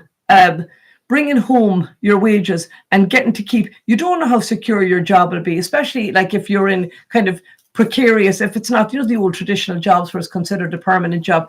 If you have somebody working in the tourist industry, we all know that things can get scarier, businesses can close very, very fast. Oh yeah. And you know, look, you know, there's a couple of our bacon shops in our own town at the moment and things like that. And you have to make sure that somebody's payment is secure. Somebody's payment is secure before you go all gun ho. I mean, I would leave it to the person at the end of the day. Ultimately, the person makes their own choices. All you can do is give advice, and the best advice you think at the time, and support that. Yeah, but we do that for people. We do adjustments for people, and we link with the relevant department for the person and make sure that their payments are secure. But once you get somebody with an employer successful in that employment, it should be a lot easier to apply the next one. I think so, Eddie, but getting back to everybody being different, I think once you gain the trust of the employer. That's what I was trying to say. Once you gain their trust, you're not having to go and you're not reintroducing the wheel and giving all the information again. What you're doing is saying, if you take somebody else on, I'll be here twice as much. They might want to see me twice as much. Yeah. Well, and they still come back. And they still come back to me. It's quite unbelievable, really, you know. Yeah. But you've broken the ice with the first one. And that's exactly it. Yeah, you have. You know, and as I said, there are a lot of agencies around the town, and everybody's working for the greater good. Ultimately, it's all stakeholder support and everybody to trying to. But I love these times are modern times. You know, years ago, people wouldn't get out of the house, or they wouldn't be considered for employment or jobs. Or it has to change. Well, years ago, has to change. they were neglected, really, handicapped people. Yeah. So Well, I do neglected. remember probably nearly 20 years ago working on a building site, and I was very surprised that there was an electrician in a wheelchair, and he worked with a visually impaired electrician, and one of them was the eyes and one of them was the hands, and it was fantastic to see them work. I mean, they weren't as productive as two people yeah. without visual impairment or But still, you remember handicap, that. but- You remember it. I mean, they were very good at their job. They're wiring up big fuse boards, and Yeah. So I can from It's- you it- you even it- remember it, yeah. yeah. and that's 20 years ago. And So, how did they manage if they had to climb a ladder? well, obviously, the work that they were doing was not climbing Yeah, ladders. yeah, But the yeah, one thing yeah. I will say is that because they were there, the housekeeping on the site had to be top notch. They had to make sure that the floors were as clean as they always should be. Yeah. And it was actually a great incentive because it made your working environment actually safer for everybody, which I thought was a positive benefit. And that's something that's probably quite a while ago, because that's part of what we do as well. We do a risk assessment as well, and just have a look and see what What can be possible done. risks, what can be done. And you might have a space that's way too tight, or you know what I mean. There's a definite risk that you can see, and a lot of the time when you mention that to the employer and say, look, this could pose as a bit of a problem for you there. Generally, it's sorted out very, very easily just with a conversation, and it's thought-provoking too. Because I mean, nobody wants a situation where it doesn't work out, or there's an accident or injury or anything like that. So that was very modern for its time, wasn't it? That But was very everybody was a winner there, because Yeah, one of the things that was always a bugbear of mine was that site managements tended to have housekeeping as a last resort. You had to work around it. Well, if you're in a wheelchair, you can't work around it. So they were forced to do the job they were supposed to be doing in the first place. yeah. And of course, that was probably pre-hard hat era, was it? Well, no, we had hard hats, but Yeah, at that stage, yeah. There was cases of way back, but there were exceptions. I think you would know what went on about Paul Douglas Brader, who was a fighter pilot in the RAF, flying Spitfires during the war, and he had two. His legs were two artificial legs. Yeah, But he was still able to fly the plane. He was, yeah. He was shot. Yeah. He actually ended up in a prisoner of war camp, and he escaped. He kept getting captured, but he was constantly on Well, the. he He was- escaped from He was Colditz. famous. He lost his legs in the crash that put him in the thing. And the Germans allowed a British plane to come over and drop a spare pair of legs into the. Well, they actually said they would give them free passage. What they actually did was, on a bombing raid, they sent a canister with his artificial legs and a delivery note on the top of the canister, and they actually got to him. They would have been the exceptions back then.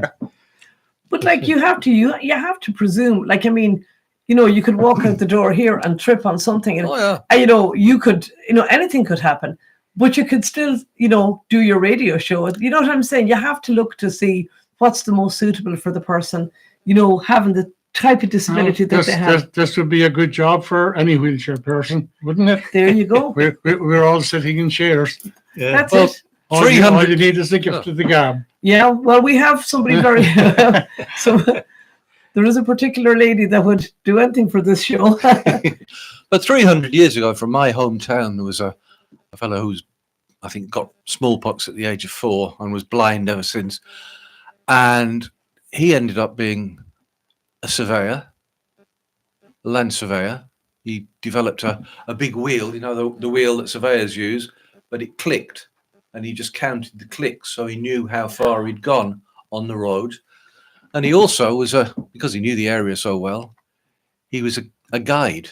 He was a guide at night, because it didn't make any difference what time of day it was. So if somebody needed guiding through the forests in the night, he was your man.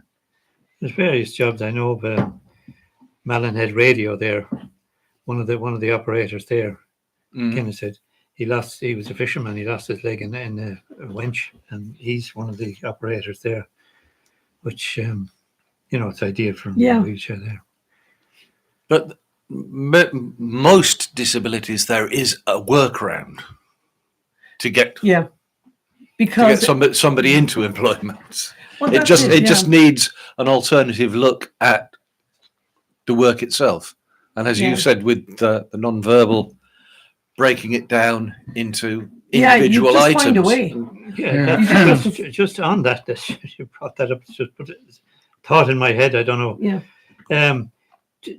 Is there any jobs where, like my job now, I have to do a medical and I have to 2 arms, 2 legs, see and do. Otherwise, I can't do the job. Does that come in? Is there any medicals for people that would involve? I'll explain how it works. So when you come onto our service first, if you're already on a disability payment, it's deemed that you've been through the health professionals and they have deemed you to have a specific illness. Now, the big thing about it is it's a very good question, actually, because when people come to us, 100% of the time, I have to admit, they do disclose. And the reason it's very important to disclose all, it's not because you want to know their business. You want to know their business for a reason. You want to know their business so that, say, for instance, somebody would come to me, right, and they have a very bad back. But really, they have a very bad back, but they also get depressed from time to time. And if they tell me about the bad back and maybe they get anxious or stressed, and I go, right, I have the perfect job for you. I'm going to put you in a factory. You're going to be sitting down and your back will be fine because you'll be sitting down and whatever. And the job would be putting 1,559,000 caps in a box, but you have to do it in the space of 50 minutes. So if they disclose to me about their back and the whole lot and all the rest, but didn't disclose to me about the next part, I've got one half of that job right, but I've got the other half of it sensationally wrong, because I've put a person who is highly anxious into, yes, he or she will put the caps on the bottles, but their anxiety levels will go through the roof, and that job is going to fail big style because I don't know the full picture. When somebody's on a disability payment, getting back to your original question, you deem that the health professionals have already decided what's wrong with this person through various different maybe meetings with their GPs and their consultants, etc., to come up with this diagnosis. Once we know that, we understand that that's the medical we're looking for. Some companies do require medical. That's fair enough. It's part of their policies and procedures. But if we don't have anything on the form, the referral form, especially if it's a self-referral and they're referring their self into me, I need to know a bit more. So what we do require is some kind of a nod from the GP, whether it be, some kind of, we have a medical report just to let us know, what's going on, can we, and it's more to do with helping the person as much as we can. Well, ultimately, it's not going to help the person to put them into a situation which is going to exacerbate, for instance, their depression.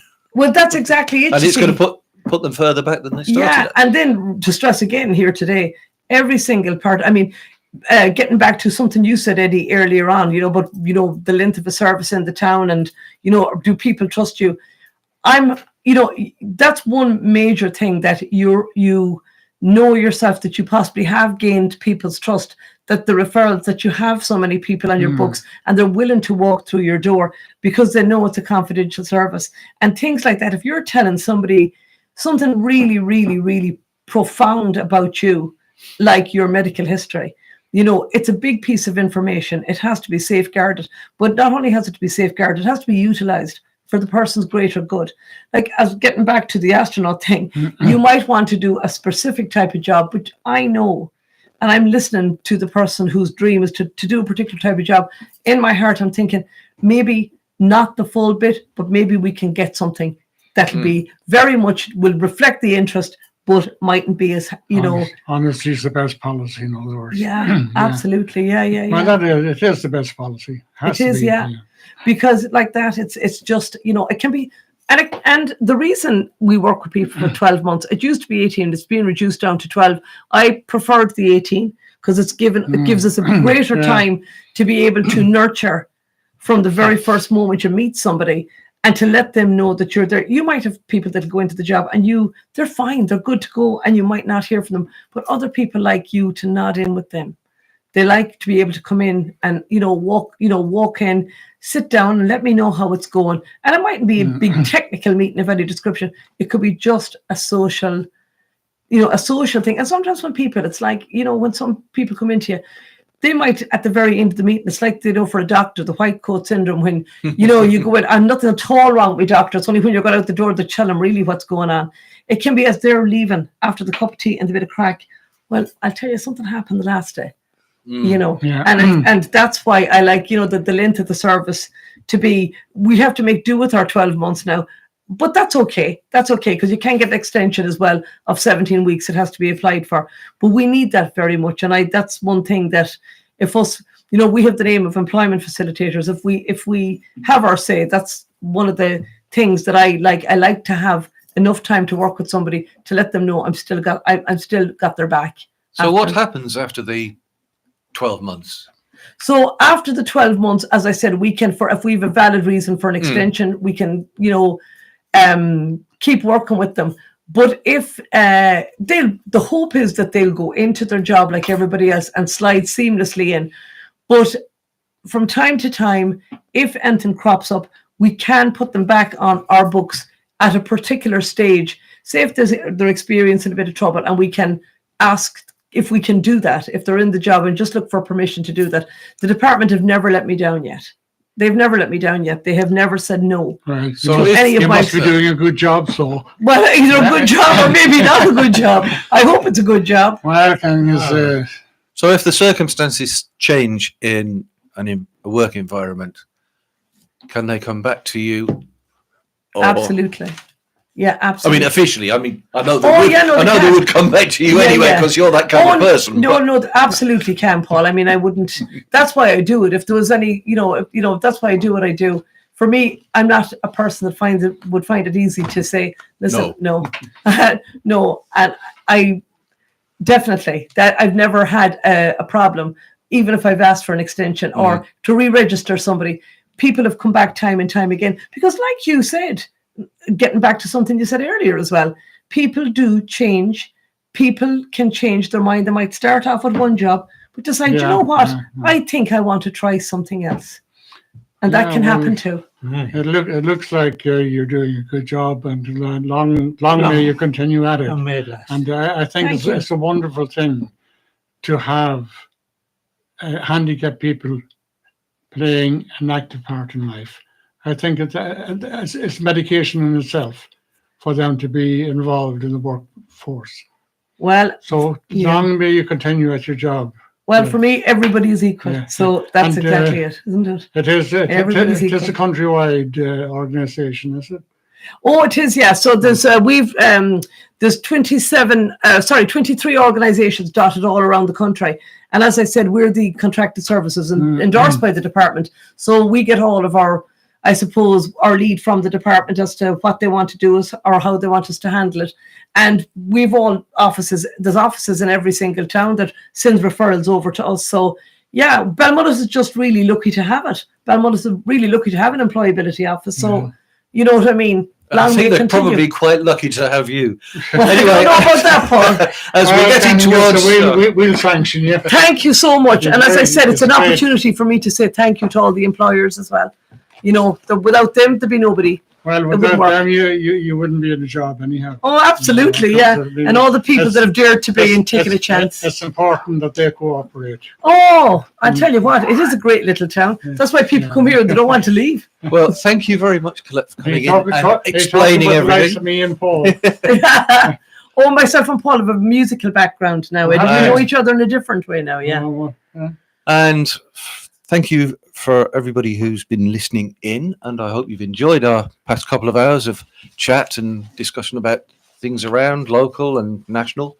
And we'll be here. We won't be here next week, but hopefully, I think the week after we'll be back on air. Back on air again. So until a fortnight's time, goodbye from everybody here.